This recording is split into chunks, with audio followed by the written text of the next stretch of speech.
Do livro Fonte Viva, capítulo 44 de 180, Tenhamos Fé, psicografado pelo médium Chico Xavier, através do Espírito Emmanuel. 44 de 180, Tenhamos Fé. Vou preparar-vos lugar. Jesus, João 14, 2.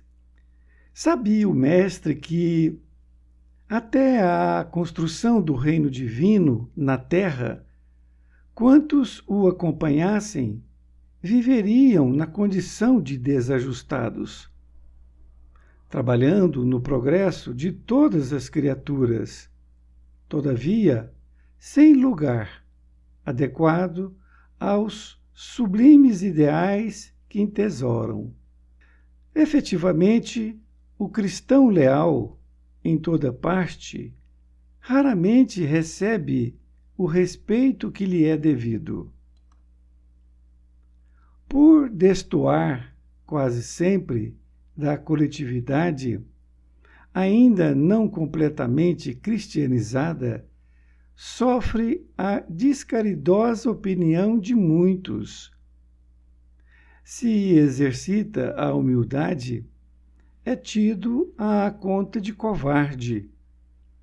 Se adota a vida simples, é acusado pelo delito de relaxamento.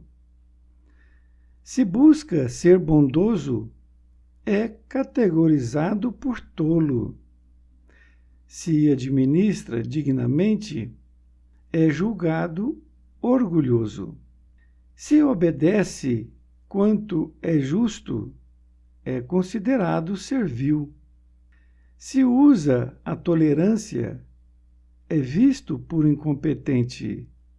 Se mobiliza a energia, é conhecido por cruel.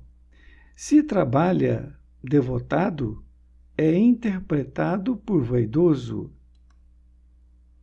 Se procura melhorar-se, assumindo responsabilidades no esforço intensivo das boas obras ou das preleções consoladoras, é indicado por fingido. Se tenta ajudar ao próximo, abeirando-se da multidão, com os seus gestos de bondade espontânea, muitas vezes é taxado de personalista e oportunista, atento aos interesses próprios. Apesar de semelhantes conflitos, porém, prossigamos, agindo e servindo, em nome do Senhor, reconhecendo que o domicílio de seus seguidores não se ergue sobre o chão do mundo. Prometeu Jesus que lhes prepararia lugar na vida mais alta. Continuemos, pois, trabalhando com duplicado fervor na sementeira do bem, à maneira de servidores provisoriamente distanciados do verdadeiro lar. Há muitas moradas na casa do Pai, e o Cristo segue servindo adiante de nós. Tenhamos fé. Emmanuel, Pedro Leopoldo, 11 de fevereiro de 1956. Querido amigo, querida amiga, aqui estamos com o capítulo 44, Tenhamos Fé, deste livro Fonte Viva. Neste capítulo, intitulado por Emmanuel de Tenhamos Fé, ele utilizou a passagem evangélica que foi anotada pelo discípulo João, quando Jesus disse: "Vou preparar-vos lugar". Esta passagem foi dita por Jesus quando ele, ao falar aos seus discípulos de que já era chegada a sua hora, isto é, que ele iria ser crucificado, eles ficaram muito apavorados, desalentados, E por isto que Jesus disse que ele ia, mas ia preparar o lugar para eles, para que depois eles pudessem buscá-los. E Emmanuel diz que sabia o Mestre que até a construção do reino divino na terra, quantos o acompanhassem viveriam na condição de desajustados, trabalhando no progresso de todas as criaturas, todavia sem lugar adequado aos sublimes ideais que entesouram. Efetivamente, o cristão leal, em toda parte, raramente recebe o respeito que lhe é devido. Emmanuel, então, diz que o Mestre sabia da dificuldade que teriam os primeiros cristãos na construção do reino divino na Terra, que seriam tidos como desajustados porque eles estariam trabalhando no progresso de todas as criaturas e estariam, entre aspas, sem lugar, isto é, que estariam fora de sua casa. Isto, efetivamente, o cristão leal raramente recebe o respeito que lhe é devido. E Emmanuel vai citar aqui algumas considerações. Ele diz: por destoar quase sempre da coletividade, ainda não completamente cristianizada, sofre a descaridosa opinião de muitos. Emmanuel diz, então, que pelo fato da coletividade, a sociedade, não estar ainda completamente cristianizada, isto é, conhecedora e praticante do Evangelho de Cristo, sofre descaridosa opinião de muitos. Se exercita a humildade, é tido à conta de covarde. Olha, não tem nada a ver uma coisa com a outra. A humildade é saber quem se é, nem mais nem menos.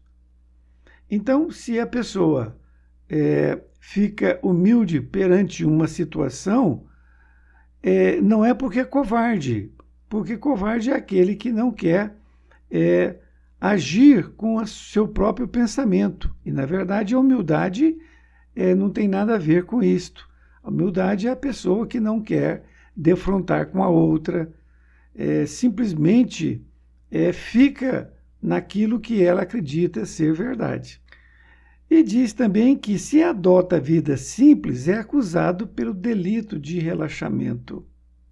A vida simples seria a pessoa que não tem muitas preocupações de aparecer com um carro novo, uma casa nova, coisas desse tipo que estariam somente para mostrar à sociedade. E aí ele é acusado de relaxamento, porque ele poderia comprar um carro novo e não compra. Coisas desse tipo. Se busca ser bondoso, é categorizado por tolo. Veja, estão distorcendo o verdadeiro português. A pessoa que busca ser bondoso, ser bom, ela quer fazer o bem sem se preocupar a quem.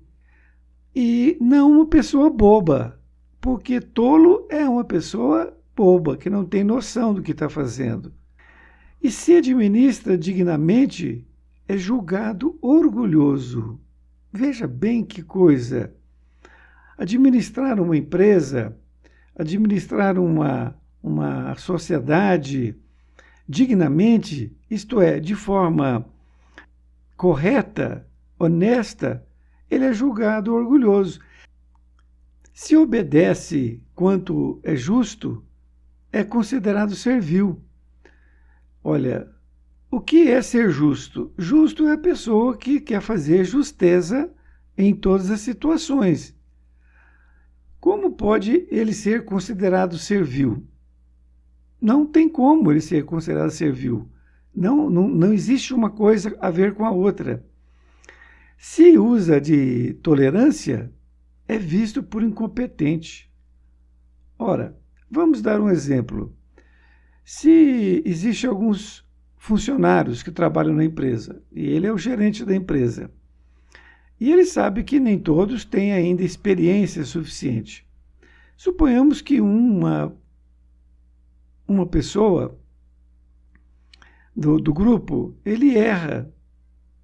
Olha, se o gerente é tolerante com ele quanto àquele erro, ele não está sendo incompetente, ele está sendo tolerante. Porque ele sabe que aquela pessoa ainda não adquiriu a experiência necessária. Se mobiliza a energia, é conhecido por cruel. Olha que coisa. A energia seria no sentido dele ser mais enérgico, mas no sentido de colocar as coisas como devem ser. Veja bem que é levado para um outro extremo completamente equivocado. Não tem nada a ver.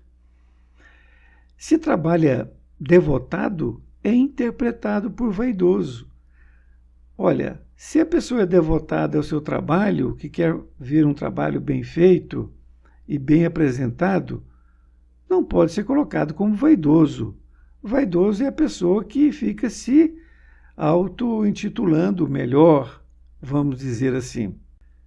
Se procura melhorar-se, assumindo responsabilidades no esforço intensivo das boas obras ou das preleções consoladoras, é indicado por fingido. A pessoa que assume responsabilidades nesse esforço intensivo das boas obras ou na preparação de preleções consoladoras, como pode ser fingido? É uma pessoa que está se colocando à disposição do próximo, deixando de fazer outra coisa para poder fazer alguma coisa para o próximo. Então não pode ser fingido. Se tenta ajudar ao próximo, abeirando-se da multidão com os seus gestos de bondade espontânea, muitas vezes é taxado de personalista e oportunista, atento aos interesses próprios. Se ele chega até a multidão com gestos de bondade e está querendo ajudar essas pessoas, ele não pode ser taxado como oportunista ou personalista. Essas pessoas têm inveja, na verdade, porque gostariam de fazer aquilo, mas não fazem. É muito importante que nós lembremos de uma palavra chamada dissimulação. Pessoas dissimuladas são aquelas que falam determinada coisa, mas, no entanto, elas pensaram em outras coisas. Elas sabem que não é bem aquilo, mas ela distorce aquilo que está sendo feito para poder denigrir a imagem do outro. Dissimulado é a palavra para pessoas que falam uma coisa, mas pensam outra. Desta feita, essas pessoas que fazem isso são todas dissimuladas. Por isso que Emmanuel diz assim: apesar de semelhantes conflitos, porém, prossigamos agindo e servindo em nome do Senhor. É o incentivo que ele nos dá para que nós possamos ir em frente. Não acreditemos nessas pessoas, porque essas pessoas estão realmente querendo desestimular o trabalho. É exatamente isto. Por vergonha de não fazer nada, por inveja, o que muito acontece. Reconhecendo que o domicílio de seus seguidores não se ergue sobre o chão do mundo. Prometeu Jesus que lhes prepararia lugar na vida mais alta. Nós temos que reconhecer isto, que o nosso domicílio, de nós, seguidores, não somente dos primeiros discípulos, mas nós todos que somos denominados discípulos também. O nosso domicílio não é aqui a terra. Nós estamos na terra que nos acolhe para que nós possamos aprender. Mas nós estamos focados nesta nova vida, que é a vida espiritual. Porque tudo que podemos fazer é em prol da vida espiritual que Jesus prometeu a todos. E essa vida espiritual, se nós fazemos o bem, isto vai contar para o nosso próprio bem. E se nós fazemos o mal, ficará na conta também do mal que fazemos. Por isto, o bem faz com que nós possamos seguir em frente, evoluir. E o mal faz com que nós possamos ficar paralisados na nossa evolução. E como nós queremos evoluir, é como ele disse, sigamos em frente. Na conclusão, ele diz, continuemos, pois, trabalhando com duplicado fervor na sementeira do bem. Então, ele está nos incentivando a trabalhar com duplicado fervor, multiplicar por 2, na sementeira do bem. À maneira de servidores provisoriamente distanciados do verdadeiro lar. Ele faz essa colocação como se nós não fôssemos aqui da terra, que nós somos, na verdade, seres espirituais. O nosso lar não é a terra, é o mundo espiritual. E é onde ele coloca que há muitas moradas na casa do Pai. Hoje nós estamos nesta morada, ao desencarnar vamos para outra morada. E o Cristo segue servindo adiante de nós. Ele está afirmando isto, que Jesus está à nossa frente. Por isto que ele conclama, tenhamos fé. É exatamente isto que a lição está nos ajudando a entender o que acontece na nossa vida, porque muitas vezes essas coisas acontecem e nós não sabemos como tratar essas questões. Então lembremos que o mais importante para nós é que nós tenhamos como bússola o Evangelho de Jesus. Segundo, nós temos o nosso guia, que é o nosso anjo de guarda. Nós estamos sendo orientados por ele. Tudo que nós fazemos é para o bem. Então, nós não temos que nos preocupar com colocações de pessoas que estão sendo malévolas em relação a nós. É claro que algumas coisas que possam ser ditas em relação a nós vamos refletir. Mas, a maioria das vezes, nós temos que ouvir e verificar e nós vamos chegar à conclusão de que aquilo não tem nenhum valor, para nos ajudar a melhorarmos cada vez mais. Este é o sentido da lição, para que nós possamos continuar avante com fé, que é o que chama a lição. Um grande abraço, até mais ver e fique com Deus.